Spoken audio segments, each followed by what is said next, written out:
Hola primorosa y primoroso. En el vídeo anterior nos quedamos en el capítulo de historia del libro Los registros acásicos de Mikao Usui. Vamos a continuar con esta historia.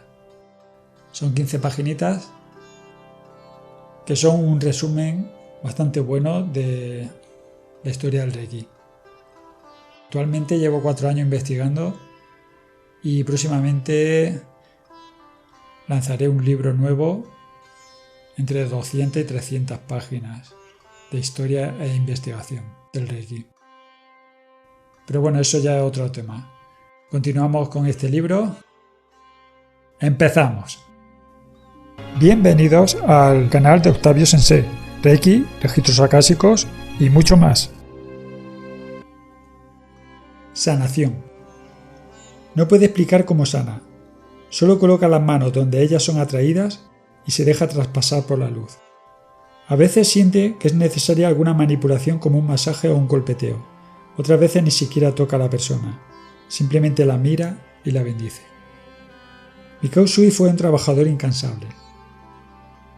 Trabajó duramente para llevar sanación a los demás. Creó clínicas, formó a muchos maestros y siempre que podía viajaba a otros lugares para dar a conocer su sistema de sanación y de espiritualización. Espiritualización porque la vida no se puede vivir de forma sana si le falta la faceta espiritual. La faceta espiritual da claridad, da compresión, eleva la vibración y aumenta la calidad de vida. El maestro Usui no solamente daba sanación, ayudaba a conectar a las personas con su parte más profunda y olvidada. La persona que conecta con su alma, conecta con una fuente de luz e información infinita, ya que todas las almas están conectadas. Las almas se conectan por planos, según el nivel de conciencia, y los distintos planos están interconectados unos con otros.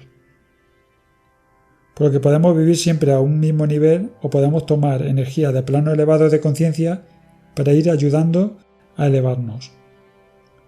O también podemos hacer uso de esta energía para ayudar a alguien a superar una enfermedad. Mikao Usui entendía el Reiki como una forma de vida, no solo como una técnica más de sanación.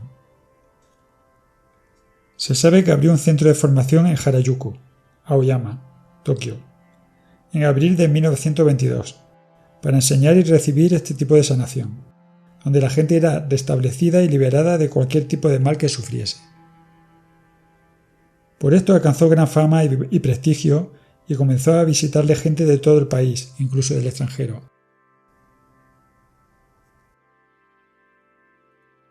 Forma de ser. No solo fue un reconocido sanador, sino que fue un gran maestro. En todas sus acciones, él era el principal ejemplo de cómo se deben aceptar las cosas y de cómo se debe actuar en consecuencia. En su enseñanza, sus explicaciones eran siempre claras y muy sencillas. Usui Sensei tenía un humor muy fino, humor que destaca siempre en los grandes hombres, y un humor que añadía siempre en sus enseñanzas, como por ejemplo en la siguiente anécdota. Un día, estando en la mesa, Chihiro le preguntó: «Sensei, ¿por qué Dios enferma a la gente y después le da la sanación? ¿Por qué no prescindir directamente de la enfermedad?» «Querido Chihiro, ¿por qué Dios te dio los dientes para luego quitártelos? ¿Por qué no prescindir de ellos directamente?» Esta respuesta tan ocurrente y llamativa provocó una gran risa entre todos los presentes. Sensei prosiguió: «Todo en la naturaleza funciona por ciclos: luz, oscuridad, calor, frío, también salud y enfermedad. Nuestro estado natural es el saludable, pero no existe nadie que no haya enfermado al menos alguna vez. La enfermedad es un desequilibrio en el flujo de energías. A veces se producen las circunstancias que favorecen el desequilibrio y la enfermedad. Nosotros estudiamos ahora las circunstancias y modelos que favorecen la vuelta al equilibrio. La enfermedad sigue siendo la fuerza de la vida manifestándose». Terremoto. El 1 de septiembre de 1923 se produjo un gran terremoto en Japón, uno de los más devastadores de toda su historia. Castigó la región de Kanto, en la isla japonesa de Honshu, un área en la que se encontraban dos de las poblaciones más densamente pobladas, Tokio, la capital, y la ciudad portuaria de Yokohama. También afectó a otras prefecturas vecinas como Chiba, Kanagawa y Shizuoka. El seísmo tuvo una magnitud de 7,8 grados en la escala sismológica de Richter. Al menos unas 140.000 personas fallecieron y alrededor de 570.000 hogares fueron destruidos, resultando afectados cerca de unos 2 millones de habitantes. El terremoto tuvo lugar a las 12 de la mañana, cuando la mayoría de las personas preparaban sus almuerzos en sus cocinas de gas o de carbón.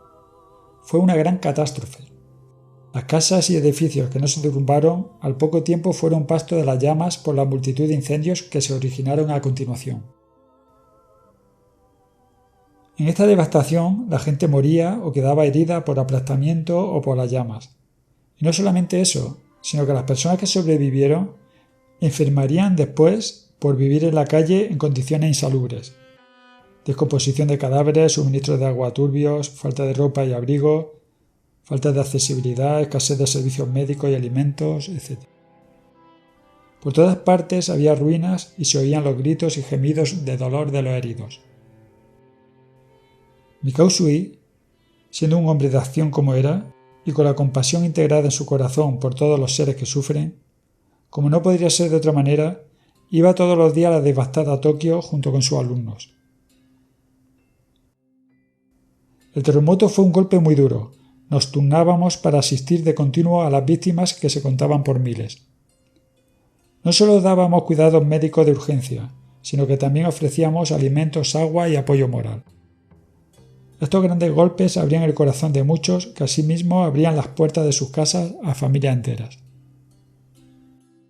Mikao Usui dirigía a los suyos para que la ayuda exterior llegara a los barrios más dañados, donde era difícil el acceso debido a la multitud de escombros que había por todos lados.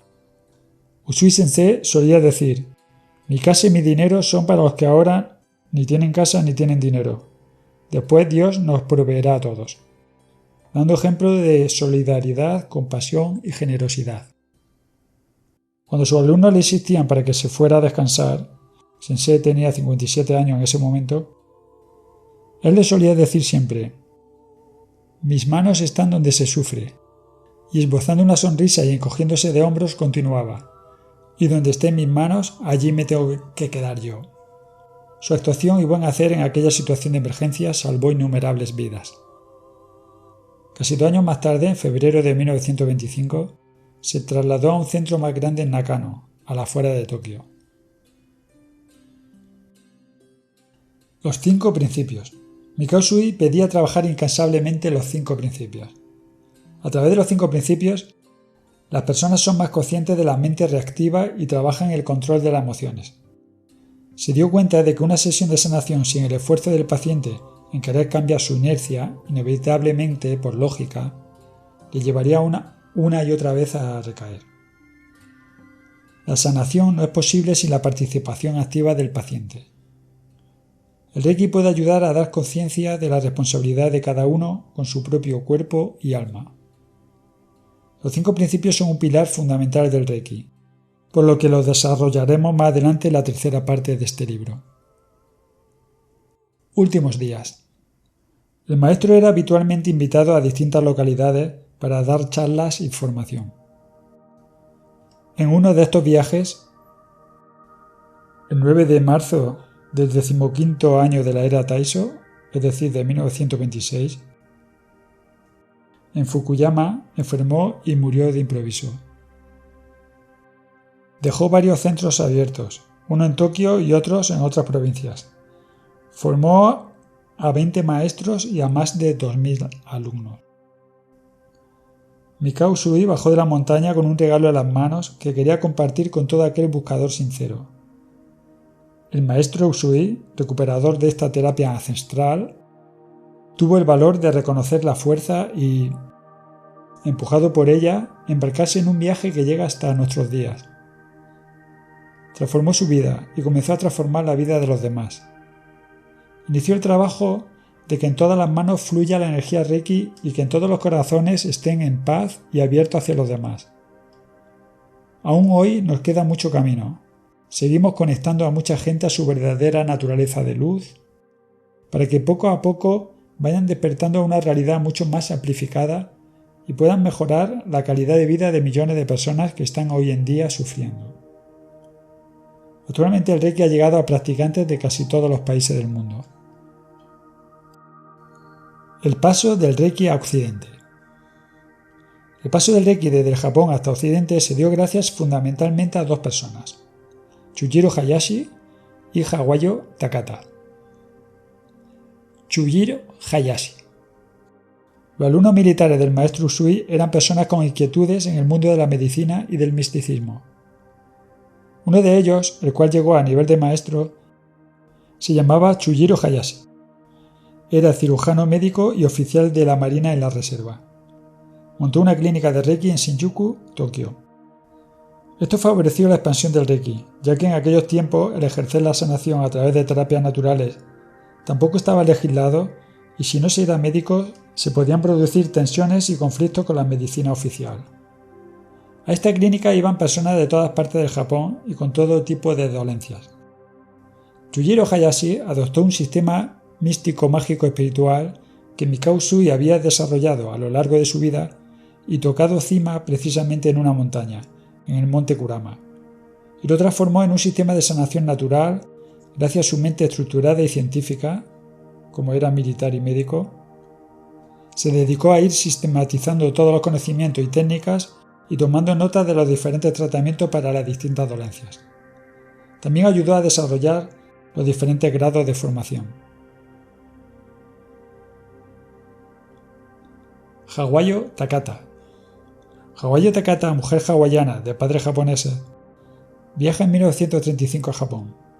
Aprovecha este viaje para ver a sus padres y comunicarles la muerte de su hermano, también para llevar la ceniza de su marido, para hacerle un ritual en un templo y por último para operarse de la vesícula biliar y de un tumor que tenía en el vientre.